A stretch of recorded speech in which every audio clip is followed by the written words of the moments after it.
blastmusic247.com. We're changing the industry one artist at a time.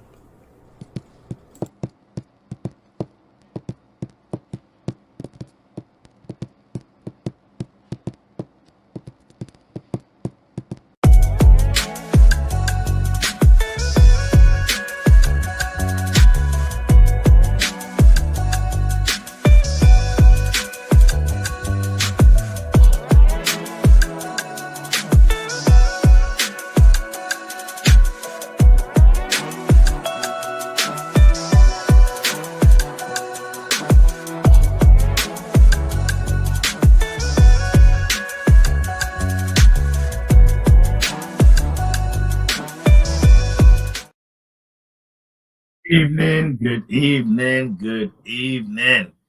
Welcome to another exciting episode of the Louisiana Lyricist Lounge. I am your host, Paul Cram the Poet, aka the Drip of All Trades.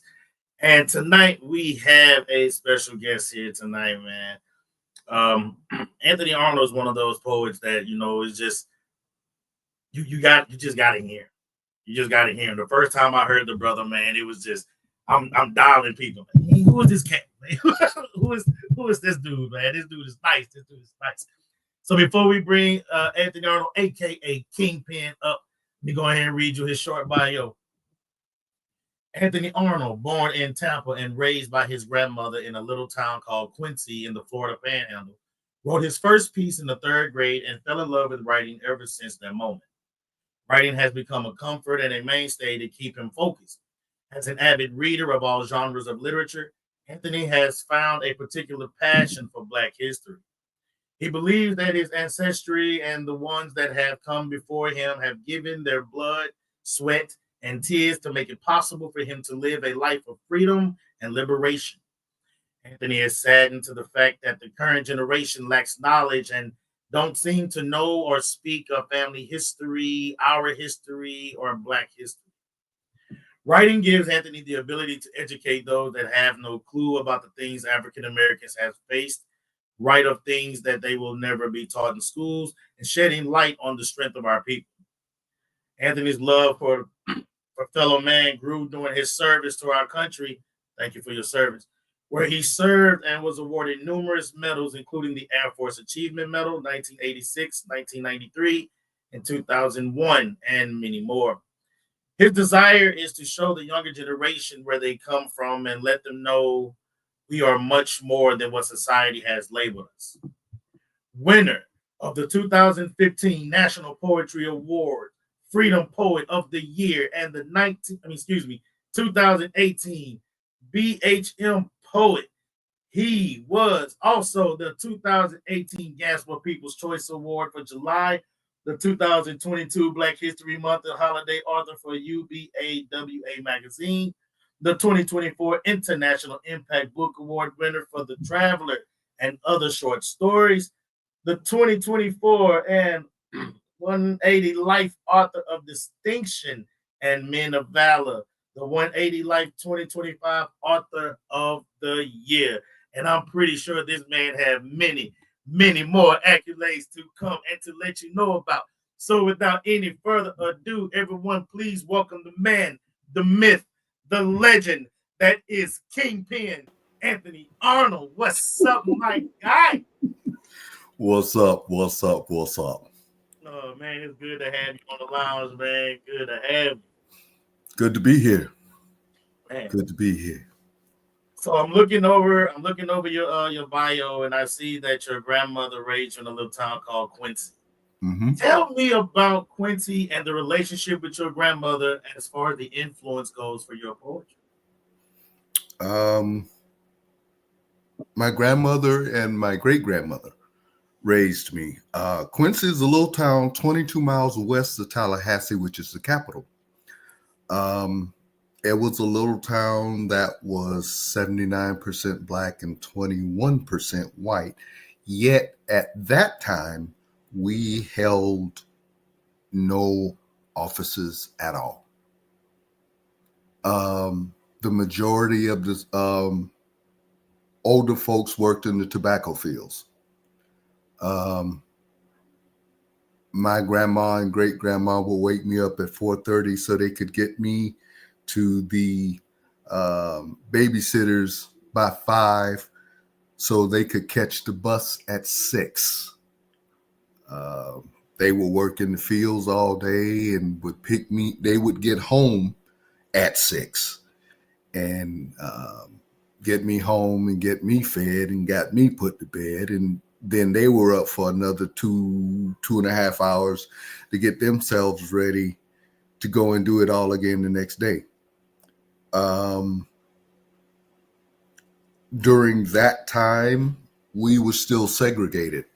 I was in the first class that was the first class of Black kids that went to the same school. 1972 was the first integrated class during that time. I remember JFK being killed, although I was only 2 years old at the time. But the reason I remember it is because they interrupted my cartoons. So that's how that stuck in my head. But I remember him being killed. I remember Dr. King. I remember Malcolm X, Robert F. Kennedy. So I got to hear and see a lot of things during that time. I was the only child in my family that was not born in my grandmother's house. I was born in a hospital for all Blacks called Clara Fry. It was opened by a Black nurse because they would not treat people of our skin color in the regular hospitals. It was either that or you had to be driven all the way to Georgia. So she opened up a hospital just for Blacks. So that kind of all wore on to me as I grew up. And I think I was really kind of it was a thing because the Freedom Rides started May 4th, 1961. My birthday is May 4th, 1961. I see what you did there. I see what's going on here. So it was destined for you. For your pen to move the way it do. Yeah, I think so. So that kind of just rolled into it, and I've been doing it ever since. I wrote my first poem at 3. It was for a classmate who had drowned, and the teacher asked if anybody wanted to take a shot at it. I said, I'll take a shot at it. I don't know how good it's going to be, but I'll take a shot at it. At 3? Not 3, 3rd grade. Oh, I was going to say, man, you're different. But according to everybody that knew me as a kid, I started reading billboards and newspapers at 6 months. So there you go. Okay, yeah. Again, you I don't know about me. Like I'm pretty sure I wasn't doing that at 6 months. I think the only thing I've heard that I was doing was like manipulating my auntie so that I can play in her hair just so I can start yanking on it. So that was like the only glorious thing I heard. I was one of those. I called myself a strange kid anyway because everybody wanted to go out and play. Me, I wanted to sit on my grandma's porch on that big swing she had and read. I had Encyclopedia Britannicas. I used to read the condensed Reader's Digest books. If you wanted to find out where I was, look on the front porch. You'd see me with a book and an orange crushed soda. My grandmother used to make us do little things like me and my sister. She used to make us do like little spelling bees and like our timetables and things like that. And I never understood why she was so hard on us about that. As I got older,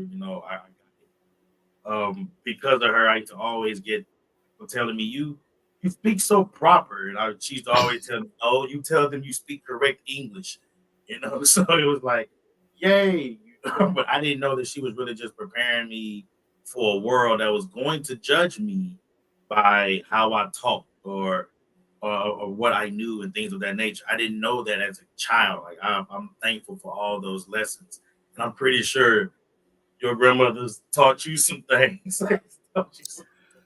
My grandmother, my great grandmother, and my godmother were all in the same town.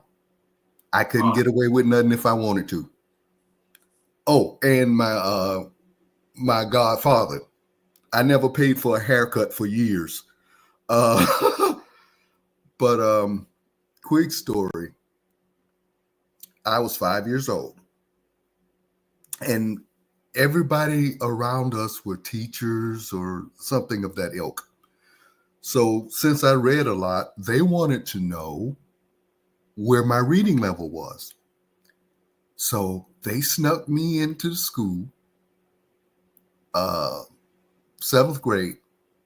Well, it was fifth grade, and I took a reading test. When the results came back at 5 years old, I was on a seventh grade reading level. They did not want me to go to, well, I didn't go to kindergarten.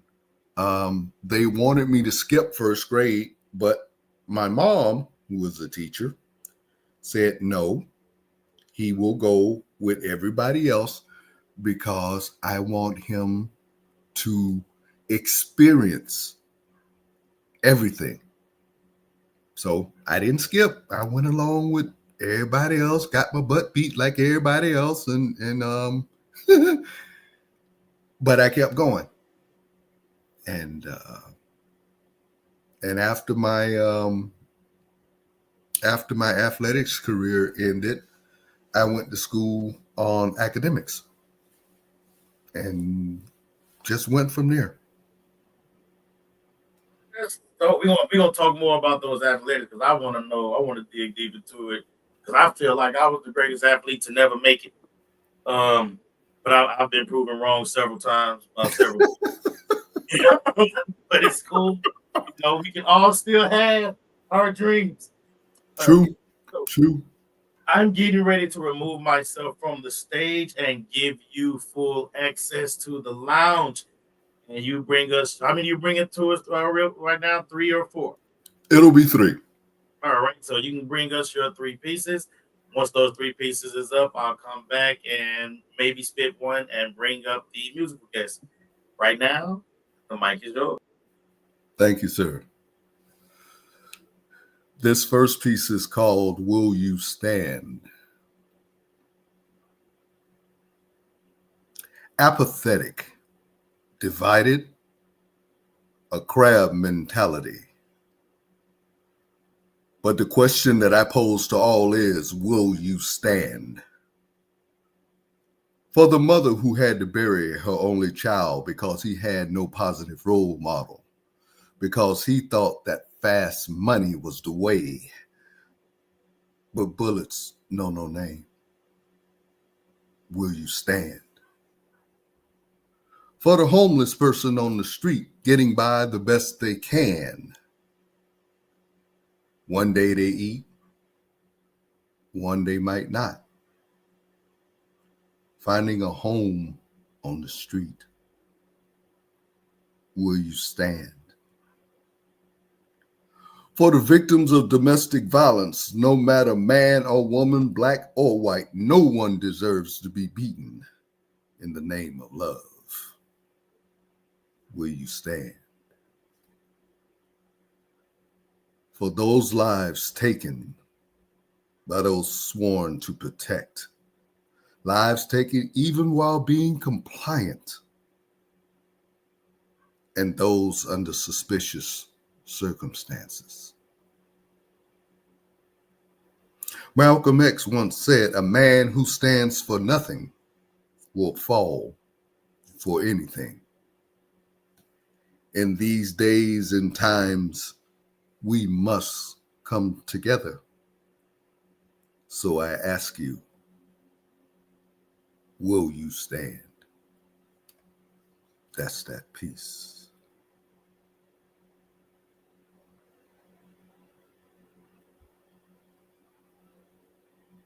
This next piece is called Disrespect.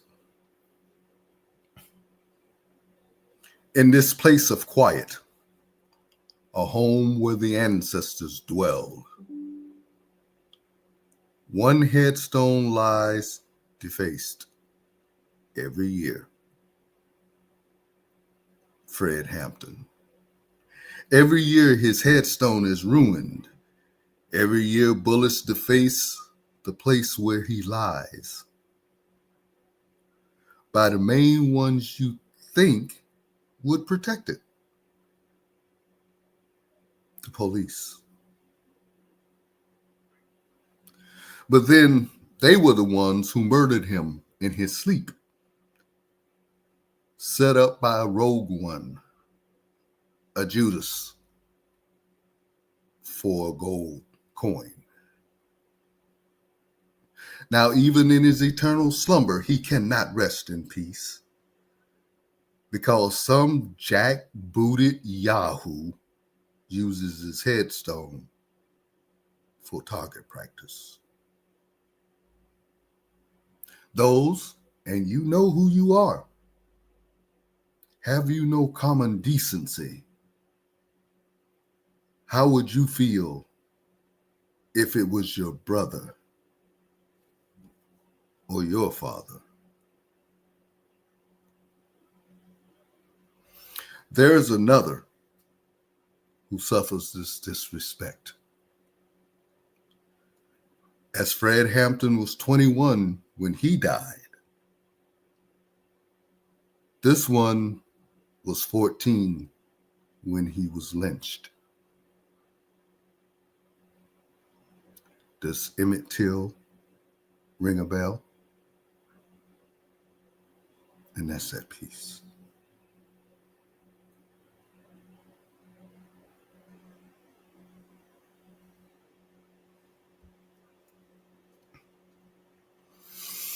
This one's called They Not Like Us. 1619, 406 years since we arrived. Brought in, shackled head to toe. Men, women, and little ones. One thing was noticed. They not like us. Beaten, mutilated, raped, and sodomized. Anything that they could do to keep us down. To die by our own hands instead to die in chains. Our people continue to forge on. Ask the Igbo. They not like us. Rosewood, Slocum, and the crown jewel. Greenwood, Archer, and Pine. Otherwise known as Black Wall Street. Gone. Dr. King, Malcolm X, Medgar Evers, Fred Hampton, the Mississippi 3.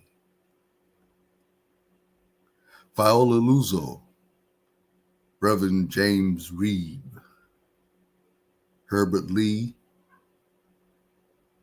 William Lewis Moore. They're not like us. Emmett Till, George Stinney Jr., the four little girls of Birmingham. Trayvon Martin, Tamir Rice. They not like us. Sandra Bland, Atiana Jefferson, Sonia Massey, and Breonna Taylor. They not like us. The more things change, the more they stay the same. They appropriate what is not theirs. But still, no matter how hard they try, they not like us. And that's that piece.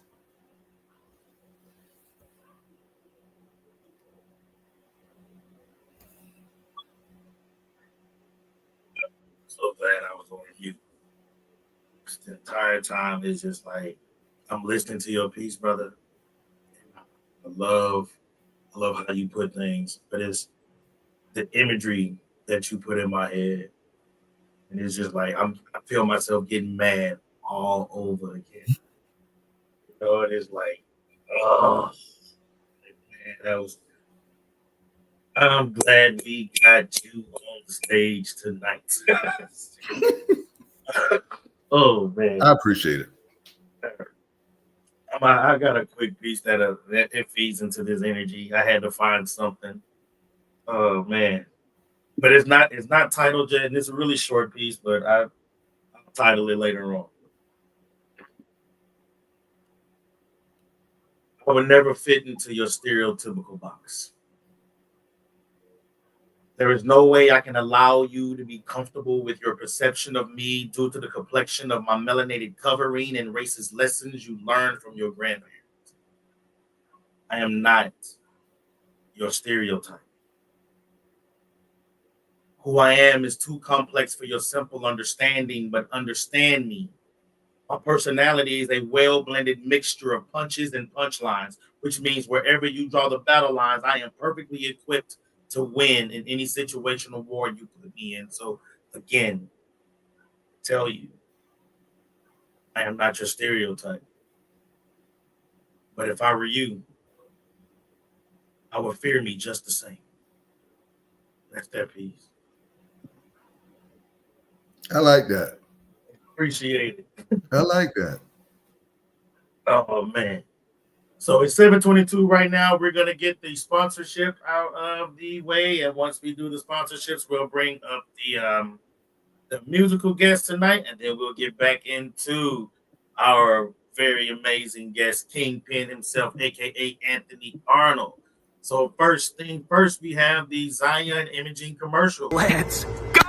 On a journey together with Zion Imaging, I want you to see this experience up close. And me as a wedding and event DJ, I watched how everybody had so much fun with Zion Imaging. And a big reason for their success is the team. Yes, Jaron Thomas and his family started this off as a passion project, and they have one simple goal in mind: taking your event to the next level.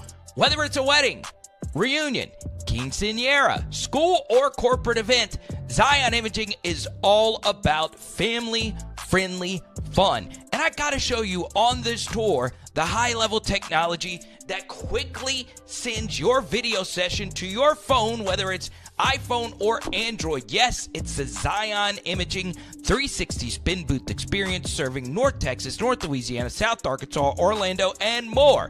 Give us a call, 318-469-4265. Check us out on Facebook or book us at Zion Imaging, xyanimaging.com.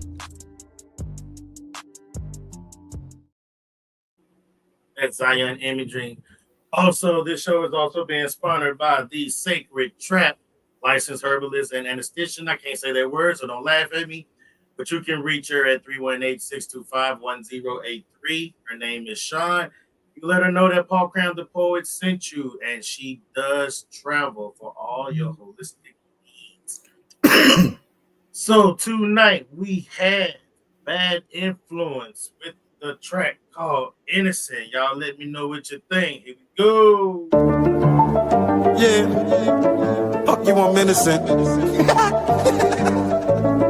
Fuck you, I'm innocent. You ain't know? Fuck you, I'm innocent. That's how I feel. What you saying, yo, you honest, sir? No, I promise I'm innocent, shorty walking, yeah, that ass is fat. But I say it's so innocent, shit that I seen, I ain't do it, I'm innocent. Shit that I done, I ain't do it, I'm innocent. Minding my business, that's why I say innocent. Getting my business, you see, I ain't innocent. Play with my demons, I swear they got benefits. Say we from hell, so I guess that we immigrants. Did it is done, you can keep your repentance. It's all in the mouth like I school with the dentists. You deal with impotence, I deal with vigilance. Only thing I do is give out these sentences. Hate your existence while hitting from distances. No, I ain't do it. Show me my apprentices. Wife always say I'll be out of my mind. If I am or I'm not, I say that I'm fine. I know I ain't do it if that shit's a crime. No, I stay doing shit that can get me some time. I'm out for my slice of American pie. It's warm and it's cushy, it give me a high. Who raised the bar rough cause it just ain't that high. I've been reaching new heights like I'm learning to fly. Mix a little of this with a little of that. I be crooked and straight like a cane for your back. No, I ain't do it, my name's still intact. My attempts are not valid cause there was no track. Ain't about what you think, what you heard, what you proving. Crash when I burn, I be over there boozing. Physically, mentally, verbal abusing. Only these beats, anyone that you choosing. I'm pleading my innocence, plead my innocence. Though it don't work, I'm still pleading my ignorance. Want me my land like I was indigenous. Whipping and mixing like I knew the chemist since I wasn't there. Ain't show no appearances. Looking for peace if they coming in clearance. Playing, I'm joking, yo, why you so serious? Be on my Eddie shit, also delirious. What you saying, yo, your honor, sir? No, I promise I'm innocent, shorty walking. Yeah, that ass is fat. But I say it's so innocent. Shit that I seen, I ain't do it, I'm innocent. Shit that I done, I ain't do it, I'm innocent. Minding my business, that's why I seem innocent. Getting my business, you see I ain't innocent. All of my business, you see that I'm ignorant. We not the same, so we'll always be different. Dug my own grave, yet I feel I'm still digging it. But if I die, all my music is infinite. Everyone talking they this and they that. Just know I ain't shit, so you best believe that. This one's out the park, yeah, I'm next up the bat. Not business or fam, then I ain't trying to chat. How can I trust you? I trust no one for real. Already been snake, so I know how it feels. Get caught on my lights, then I'm eating some bill. But no, I ain't do it, it's always the drill. The one thing I know is I really got skills. My bars is immaculate, give you the chills. My name is my name, I be seeking some thrills. Prefer me my weed, you can keep all your pills. Have the little of this, little of that. Without receipts, and it isn't a fact. I never go wrong, my gym stayed in the cat. But can prove that my seeds came up out of my sack. I keep me a nug out of every pack. My medical card had me blowing that smack. Okay, yeah, they got me, they caught me with crack. Last time I got booked, said I'll never go back. I'm innocent, innocent, fuck you, I'm innocent. No face okay, so don't have me act ignorant. Fuck what you think, I ain't sharing your sentiment. Rather be home with my wife, getting intimate. Innocent, innocent, fuck you, I'm innocent. No face okay, so don't have me act ignorant. Fuck what you think, I ain't sharing your sentiment. Rather be home with my wife, getting intimate. What you saying? Yo, your honor, sir? No, I promise I'm innocent, shorty walking. Yeah, that ass is fat. But I say it's so innocent. Shit that I seen, I ain't do it, I'm innocent. Shit that I done, I ain't doing, I'm innocent. Minding my business is why I see innocent. Getting my business, you see I ain't innocent. I'm innocent. Fuck you, I'm innocent. I'm innocent. Fuck you, I'm innocent. I'm innocent. I'm innocent. All right, that is Bad Influence with Innocent. And if you are an independent artist, spoken word artist, poet, or up and coming comedian, and you're looking for some exposure, you can go to blastmusic247.com and register for free. But Blast is also looking for the fans. So if you are a fan of great music, you can also register as an unlimited fan at blastmusic247.com, and that is also free. Blast, we're constantly changing the industry, one artist at a time. So now let's get back to the main attraction, Mr. Anthony Arnold, aka KINGPEN. Before we move any further, the name KINGPEN, that's a very powerful name. How did it come about? That name was given to me by a good friend of mine who's no longer with us, Randy Rogers. They used to have a show here almost a year ago, and they called it the Juke Joint. Gina Storm and Desire. Shout out. And one night they decided we would go all have different names. And me being a fan of the comics, Spider-Man particularly, there is a villain called KINGPEN. but spelled P-I-N instead of P-E-N. And Wilson was a Wilson Fisk was his name, was a very, very powerful individual. And that was the first name that came to my head. And it stuck, and we've been using it ever since. Like it. I want to say in Legendary Ink, we had a it was a prompt that we got put up in Legendary Ink, and we were using other poets' names in the piece. Mm-hmm. And I remember putting your name in there. like it's a dope name. Oh man. All right, so let's go ahead and get back on track, man. My apologies. All right, so writing gives you the ability to educate those that have no clue about the things that African Americans has faced, and you write of things that they will never be taught in school, shedding light on the strength of our people.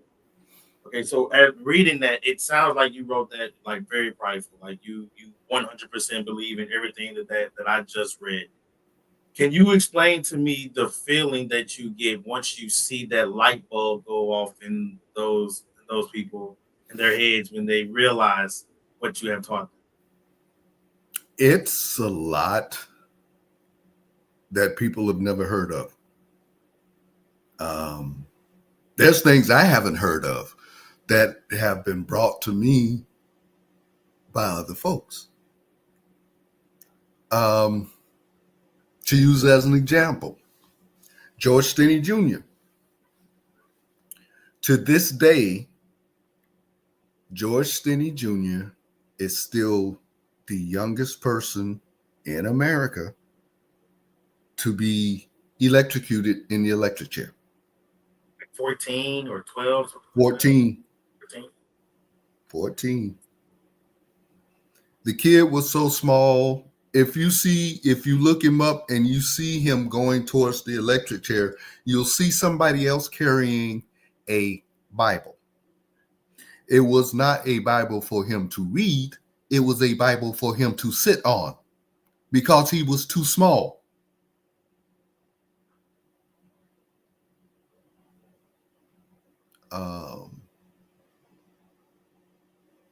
And on that note, there is a young lady who was 12, who was, I think she was hanged back a little bit further. And her name escapes me right now. But yeah, for him, everybody knows about Emmett. To use as another example, 1983, Philadelphia,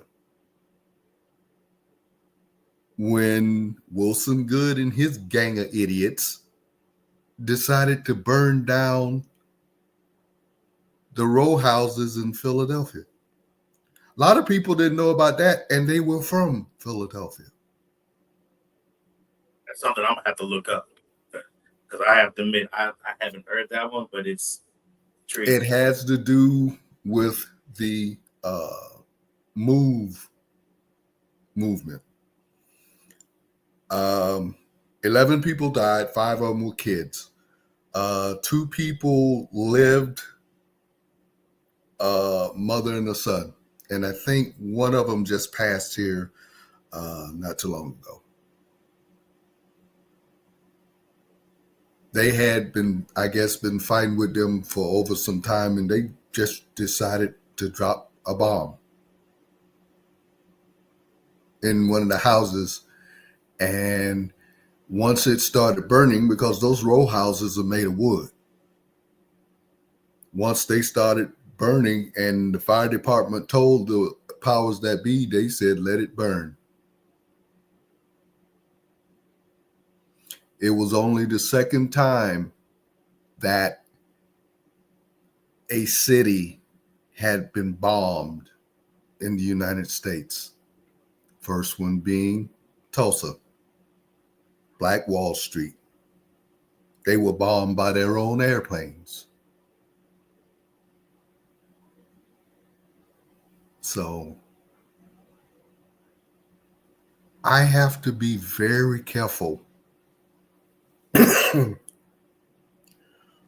when I write certain pieces, because sometimes you let your emotions come through, but sometimes you don't. Excuse me. You don't want to color the piece with your emotions. You want to try, well, I'll put it this way. I do. You try and keep it on an even keel. So, I mean, that's just the way it is. And it's kind of interesting too, because I'll just search, and I might be searching for one thing and find something else completely different. I was looking for, and I forget what it was now, but it had something to do with Black Wall Street, but it popped me on to something else about a city called Oscarville in Georgia, Forsyth County to be exact. And for some of you old heads out there, if it rings a bell, that was the city that Oprah went to on her show. And the only Black people that were in the city were Oprah and her crew. They had never had any Black folks. It was one of the original sundown towns. But Oscarville was a city there, and they flooded it to make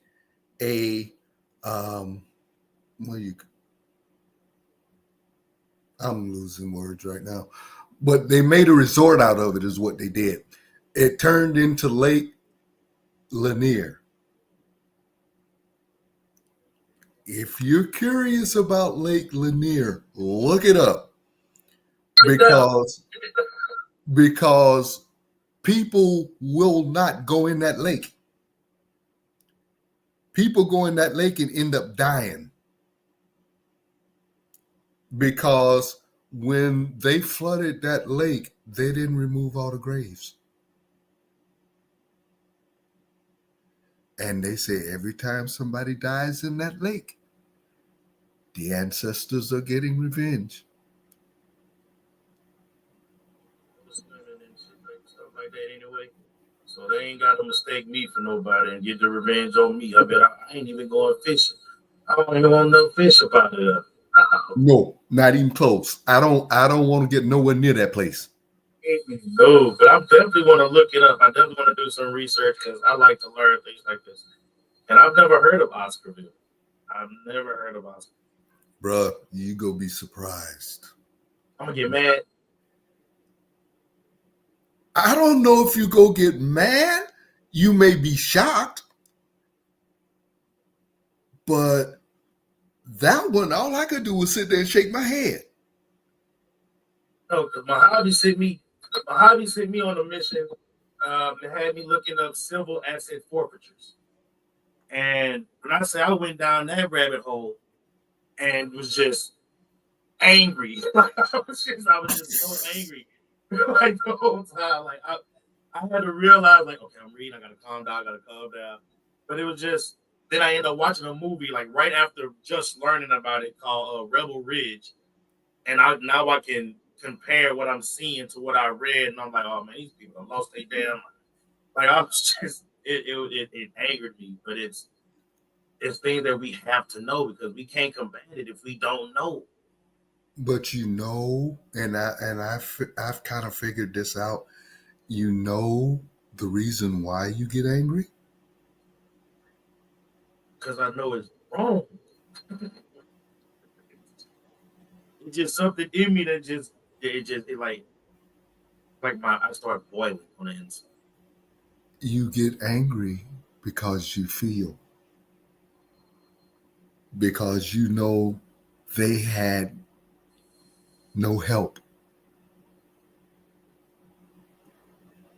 I mean, unless you did like the Igbo did, they say the hell with y'all. Well, y'all ain't gonna turn us into no slaves. And they all got out and drowned themselves together as a people. Now, if you brought something up like that today, they would look at you like you done lost your ever bleeping mind. But that was how strong their commitment to their freedom was. That's why you get angry. Because you know at that time they could only do so much. And they fought it the best way that they could. We all know it's wrong. We all know it's wrong. But you hurt because they hurt. Because they had no choice. But they did what they could. The best way they could.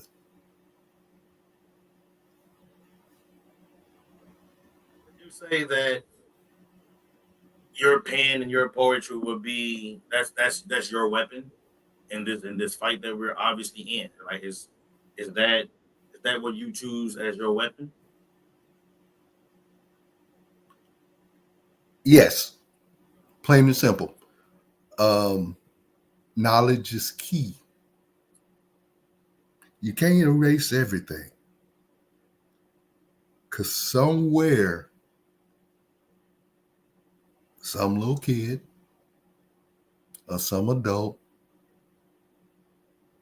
is going to pick up one of my books from somewhere, whether it be in a garbage can or whatever, and they will read. And they'll let somebody else know. It was like when we were growing up. Well, in this case, when they were coming up. We wasn't supposed to read. We wasn't supposed to be able to read and write. But somebody did. The word got out there some kind of way. So somebody will get it out. Somebody will read it. They say the revolution won't be televised. It won't need to be televised. They also say if you want black folks not to know something, put it in a book. I've never agreed with that because that's where I found everything I wanted to know was in a book. So keep on spreading that nonsense if you want to, because it's going to be, like I said, it's going to be some little kid, some older person going to be sitting out there with a book. And I read anything I could get my hands on, whether it was a comic book, newspaper, encyclopedia, I didn't care. If it had a word, I read it.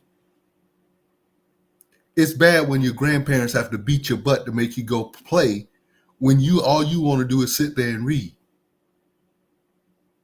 Yeah, that's a little different. I tried to avoid every whooping my grandparents wanted to give me because it just their whoopings was different. Like I'd take one from my mama, but from my grandpa or my grandmother, my grandpa had hands that was too big for a human to have. And I wasn't gonna let him put them big old hands on me. So I made sure I did everything right. Around him, I made sure I was in the right. It's just something about I remember he had a ring, man. And I remember taking my two fingers and putting it in his ring and still had room. And I told myself at that moment, I'll never make him mad enough to put them on me. Because I would hate to call the police on my grandpa. Because if you hit me with them, that's a weapon. My My grandma used to get me. She was one of them. She was one of them that believe go get your own switch, and you better not bring me no small one. Ha, you better hope I come back. You got to come look for me. Don't send me to get my own weapon. I'm about to go. Bruh, it didn't make no difference. I found out where I got all my athletic system from was on my grandma. Because like Eddie Murphy said in that one skit, you run and they throw that shoe. That's it. That's it. That's it. I don't know where the accuracy come from. I have no idea where it comes from. Bruh, I thought you would have thought I would have learned the first time. Nah. I come flying out the front door. I'm low running. I'm going. And no shoe. I was like, ooh, I'm good. And I started to slow down. And why I want to do that? All I heard behind me was, and I turned around and I looked. Grandma looked like she's running anchor on the 4x1. Oh no. I just gave up. I'd have just played dead as soon as I saw her. When she came through, I had stopped. And this is the only time in human history that I ever cussed in front of my grandmother. I said, you must have wanted to whoop my ass awful bad. And she said, yeah, I did, but now I'm tired. Let's go eat some ice cream. Let y'all walk behind you. I'm not gonna let you walk behind me. You catch your wind and hit me in the back of my head. Well, come to find out, Grandma ran track, Grandma played basketball, and Grandma played tackle football with the fellas. My grandmother made me wash my mouth out with ivory for using slang terms. She didn't play that. Hey, my grandmother was on that. Numbers. My grandmother was on that. Like she was really, really serious about speaking correct English. And like we wasn't allowed to say, hey, first and foremost, everybody in my hood, they had a grandma or mama or something like. I had a grandmother. Like I had to call her grandmother, and I couldn't tell her, "Hey, grandmother, I gotta go pee."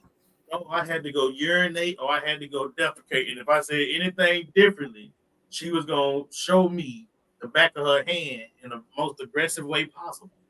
You know, it's like she named her belts for the degree of a whooping that we was gonna get. You know, so I ain't play with her. I ain't play with her. See, you lucky. You got whooped with a belt. I got whooped with what was handy at the time. That'll be a whole another show. You telling? My grandma beat me with a mop handle one time. Oh, what, mop handle? Yes. And my granddad got the mop handle from her and beat her with it. Oh, you know what? It's just I caught a whooping. My auntie hit me, and she let go of the belt, and the buckle caught me in the corner of my eye. Ooh! And I immediately stopped crying because all I knew at that moment was, oh, Grandpa gonna kill you. Oh, Grandpa gonna kill you. I can't wait. It's done. It's over. And I heard who I thought was my grandfather, so I started crying immediately. It ended up being my mom, so I stopped crying. Wait, because I know Grandpa coming because I had called him early and asked for some church's chicken. He pulls up. I look at my auntie and I smile. As soon as he hit that door, I went to crying. Showed him my eye. By this time, my eye was swollen. I'm like, yeah. But when he was mad and wanted to whoop me, it didn't matter where them licks landed. I just had to accept that. I just had to take it. But I'm thankful. I'm thankful for every whooping I got, man, because it kept me from doing whatever I did again. I mean, there's a lot of us who are sitting here now who are not sitting in a 6x8 box because of them whoopings. Because of them whoopings. Straight up. And didn't care where you got your, wherever you act up at is where you caught your whooping. And I've caught more public whoopings than I can think of. We won't talk about that. That's another show. That's another show. All right, so it is 7:50. Let's see. She said he got beat with an extension cord or a 2x4 named Corky Stick.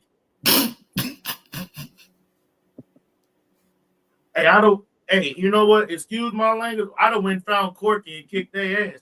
But you was going to keep that stick at your house. You don't sit there. You knew what they was going to do with it. So we going to have a problem, Corky. It'd have been a fire in the backyard. Oh, yes. Yes. What's that burning? I don't know. Oh, I wasn't here. all right, so I'm going to knock a piece out real quick, and after I do that piece, that'll give you the opportunity to actually close our show with a piece. I want everyone to hear the last poem will be by our special guest and not by me. So, But it's your show. you know what? But it's your feature. Like this is for you. So, the piece that I'm gonna spit, I like it. It's called Under My Skin. And here we go. There are some things that really get under my skin. Like if I call my mom and she don't answer the phone. Like there's really something more important than answering my random ass questions. Or the fact that me being from Louisiana and I'll be having an urge for some crawfish and they want to charge me $40 a pound. But what really gets under my skin more than anything else in the world is when mothers of black children have to wake up without one sound of gunshots acting as alarm clocks. Waking up feelings of dread in the head of those mothers every time the phone rings. You know, it angers me.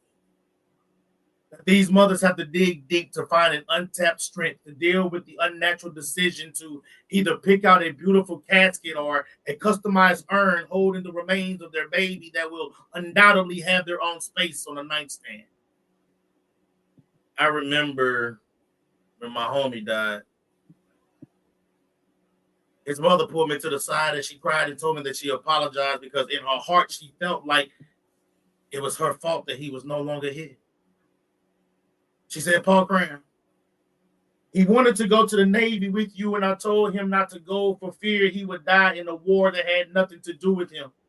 So I made him stay home just for him to die in a war that had nothing to do with him. Dear God, I may be crossing boundary lines, but I angrily ask, do you hear it? Do you hear the weeping of grieving mothers? Many of them have spent countless nights praying for their children just to have them executed by someone who was preying on their children. See, every day I pray for the rain to wash away the bloodstains on neighborhood streets. But to all those who had their lives stolen,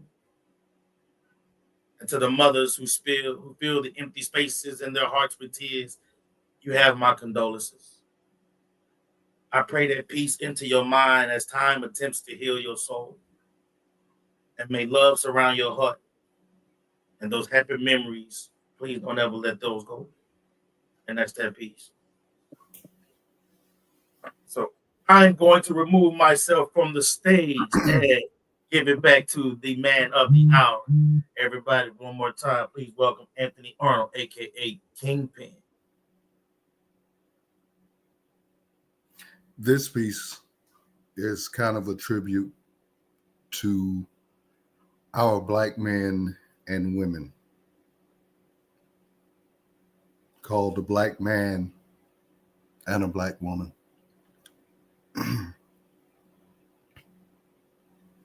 There's never been a time when we did not struggle. From the beginning of our time, captured together, enslaved together, lynched together.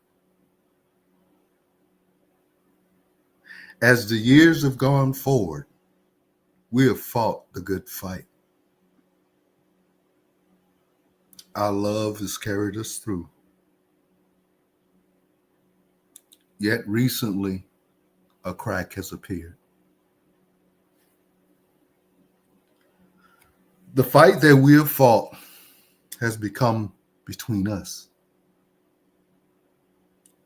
It seems that the love that we once shared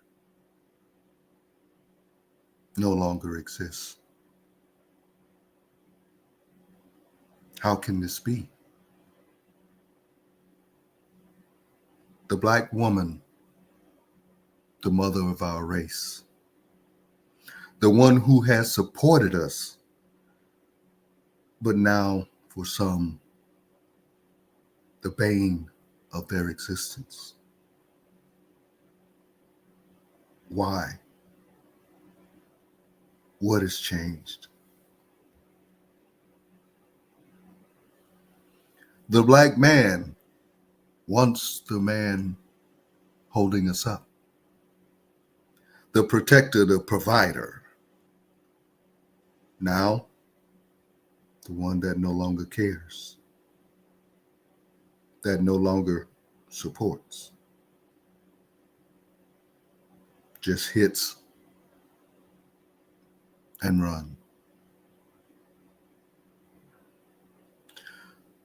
What happened to the days when we were the immovable object? Our love for each other, the irresistible force. What happened? In these ends of days, we will need each other's love. An immovable object,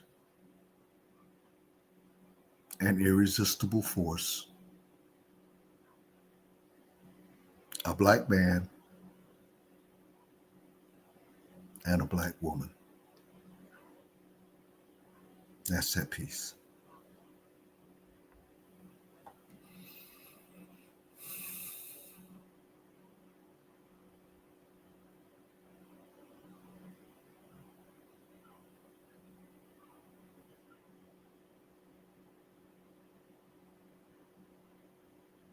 Do that yet. I don't even know what the. I can't do nothing but just say and just be like, man. Can you please tell everybody where if you have any shows coming, books, T-shirts, if you got pins with little crowns on them, like whatever merchandise you have, anything like that, please let everybody know where they can get that and where they can follow your work. I'm on Facebook, as most of you know. I'm on Instagram, and I have 5 books out now. They are on Amazon, and I got 3 in the pipeline. Okay. This first one that is be coming out will be a detective novella. The second one will be more poetry. Working title on that, His Story and Her Story, Our History on Paper. And then the third one will be another detective novella. It'll actually be the second half of the first one that's going to come out.